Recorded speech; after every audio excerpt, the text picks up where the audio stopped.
Hello friends, welcome back to media talks. நான் உங்கள் மௌனிகா. நம்ம விஜய் வந்து பார்த்திங்கன்னா மாமன் சீரோட வந்து நம்ம நர்மதா பாப்பா கொண்டு வராங்க அப்படின்ற மாதிரி நம்ம ப்ரீவியஸ் வீடியோலேயே சொல்லியிருக்கோம். கண்டிப்பாக இந்த இடத்துல சாரதாமா ஏதாச்சும் எதிர்ப்பு சொல்லுவாங்க தான் எதிர்பார்த்தேன். ஆனால் ஷூட்டிங் ஸ்பாட்டில் கிடச்ச அப்படின்னு பார்த்தா அந்த ஃபங்க்ஷனில் விஜயமே இருக்காரு போல். இப்போ நீங்கள் பார்த்துட்டு இருக்க பிக் வந்து பார்த்தீங்கன்னா விஜய் தான் அந்த ஃபங்க்ஷனில் எல்லோரும் நிற்கும்போது அங்கே விஜயமே நின்றுட்டுருக்காரு. பிக் கிளியராக கிடையாது, ரொம்ப டல்லாக தான் இருக்குது. முடிஞ்சளவுக்கு பார்த்து கண்டுபிடிச்சிங்க. ஸோ அது கிடச்ச கூட ஷேர் பண்ண நினச்சேன்.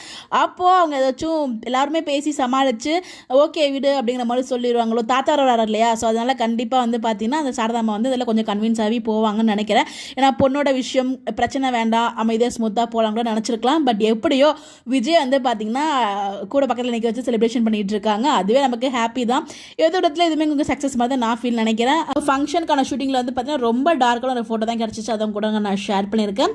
ஸோ கண்டிப்பாக விஜய் வந்து அந்த மேலத்தளத்தோட மாமன்ஸ் கொண்டு வராரு. ஸோ தாத்தா கூட வரதுனால எதுவும் சொல்ல முடியாமல் நம்ம சாரதாமாவும் பார்த்தீங்கன்னா வாய மூடிட்டு இருக்காரு. பிகாஸ் பொண்ணோட ஃபங்க்ஷன் நல்லபடியாக நடக்கணும், பிரச்சனை வேண்டான்னு சொல்லிட்டு எதுவுமே பேசாமல் இருந்திருப்பாங்களோ அப்படி மாதிரி எனக்கு ஒரு தாட் இருக்குது. ஸோ உங்களுக்கு என்ன ஐடியா இருக்குது, எப்படி விஜய் அக்செப்ட் பண்ணிப்பாங்க அப்படி உங்களுக்கு ஐடியா இருந்தால் மறக்காம கமெண்ட்டில் ஷேர் பண்ணுங்கள். இந்த மாதிரி எப்படி தெரிஞ்சுக்கோ நம்மளோட சேனலை ஃபாலோ பண்ணிக்கோங்க. Bye bye.